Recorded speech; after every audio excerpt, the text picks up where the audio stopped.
नमस्कार सर्वांना, श्री स्वामी समर्थ.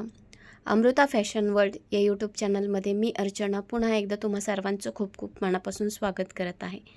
तर इथे आज खूप छान आणि सुंदर असा व्हिडिओ आज मी तुमच्यासोबत शेअर करणार आहे. फक्त फॅब्रिकच्या एका छोट्या तुकड्यापासून इथे मी मेकअपचं पाऊच म्हणा किंवा छोटं मिनी पाऊच असं हे बनवलेलं आहे. ते मी कसं बनवलेलं आहे याचाच व्हिडिओ आज मी तुमच्यासोबत शेअर करणार आहे. तर इथे हे असे छोटेसे मिनी पाऊच बनवण्याकरता बघा इथे मी अस्ताचं फॅब्रिक, मेन फॅब्रिक आणि शॉपिंग बॅगचा वापर केलेला आहे. आणि हे तिन्ही पीसेस मी एकमेकाला स्टिच करत अटॅच करून घेतलेले आहे. आणि याची मापे जशी मी स्क्रीनवर दाखवलेली आहेत ना, त्याच मापाने हे फॅब्रिक मी कट करून घेतलेलं आहे. आणि त्यानंतर इथे आपल्याला एक चेन लागणार आहे.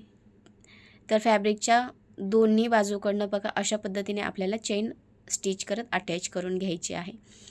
तर चेन इथे मी अटॅच करून घेतलेली आहे. टॉप स्टिच देखील करून घेतलेला आहे, तुम्ही बघू शकता. आणि चेनच्या खालच्या बाजूकडनं पण इथे मी शिलाई मारत एकदम व्यवस्थितरित्या ही चेन या फॅब्रिकला फिक्स करून घेतलेली आहे. तर दोन्ही बाजूकडनं चेन माझी लावून झालेली आहे. त्यानंतर यामध्ये मी रनर ॲड करून घेणार आहे. त्यानंतर पाऊचसाठी आपल्याला एक बेल्ट तयार करायचा आहे. तो बेल्ट इथे मी 10 इंच लांबीचा एक बेल्ट तयार करून घेतलेला आहे. आणि तो जिथे चेन अटॅच केलेली आहे ना, बरोबर त्यावर मशीनने शिलाई मारत हा बेल्ट देखील या पाऊचला अटॅच करून घ्यायचा आहे. तर इथे हा बेल्ट मी अटॅच करून घेतलेला आहे. त्यानंतर हे पाऊच आपल्याला उलटं करून घ्यायचं आहे. तर अशा पद्धतीने हे उलटं मी करून घेतलेलं आहे. आणि आपल्याला वरच्या बाजूला 1 इंचाचं माप ठेवत, म्हणजे दोन्ही बाजूकडनं 1-1 इंच असं माप राहिलं पाहिजे, अशा पद्धतीने हे फॅब्रिक आपल्याला सेट करायचं आहे. तर अशा पद्धतीने पाऊचच्या वरच्या भागाकडनं प्रत्येकी 1-1 इंच असं माप ठेवत मी पाऊचला दोन्ही बाजूकडनं शिलाई मारून घेतलेली आहे. इथे तुम्ही व्हिडिओमध्ये पाहू शकता. त्यानंतर इथे आपल्याला 1.5 इंचची एक पट्टी कट करायची आहे. आणि जिथे आपण शिलाई मारलेली आहे ना, तिथे आपल्याला पायपिंग तयार करून घ्यायची आहे. तर पाऊचच्या दोन्ही बाजूकडनं मी पायपिंग तयार करून घेतलेली आहे.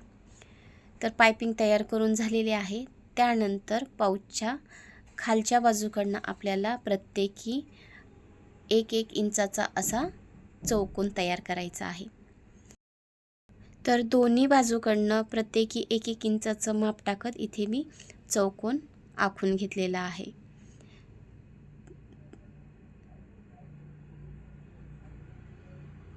सेम याच पद्धतीने पाऊचच्या दुसऱ्या भागाकडनं पण आपल्याला एक चौकोन आखून घ्यायचा आहे. आणि हे दोन्ही चौकोन आपल्याला कट देखील करून घ्यायचे आहेत.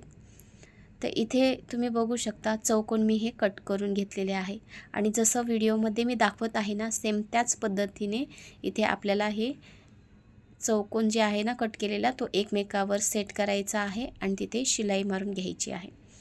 तर अशा पद्धतीने पाऊचच्या जिथे चौकोन कट केलेला आहे तिथे मी शिलाई मारून घेतलेली आहे. इथे तुम्ही व्हिडिओमध्ये पाहू शकता. त्यानंतर इथे पण आपल्याला 1.5 इंचाची पट्टी कट करत पायपिंग तयार करून घ्यायची आहे. म्हणजे एक्स्ट्राचे धागे दोरे जे आहेत ना, ते निघले जाणार नाहीत आणि पाऊच जो आहे ना, तो एकदम फिनिशिंगमध्ये आपला बनून तयार होईल. तर अशा पद्धतीने पायपिंग करून झालेली आहे. आणि त्यानंतर आता इथे आपला तयार आहे छोटासा मिनी पाऊच. तर इथे तुम्ही बघू शकता किती सहजरित्या आणि एकदम सोप्या पद्धतीने हा आपला पाऊच बनला गेलेला आहे. आणि दिसायला पण किती छान दिसत आहे. तर फ्रेंड्स, तुम्हाला माझा आजचा हा व्हिडिओ कसा वाटला हे कमेंट करून मला नक्की कळवायचं आहे.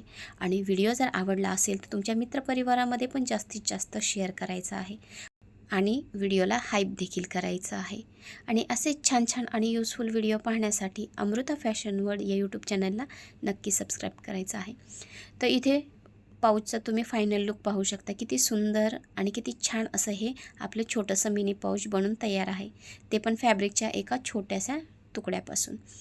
तर भेटूया पुढच्या अशाच एका नवीन छानशा व्हिडिओमध्ये. तोपर्यंत tata bye, take care, Shri Swami Samarth. Thanks for watching.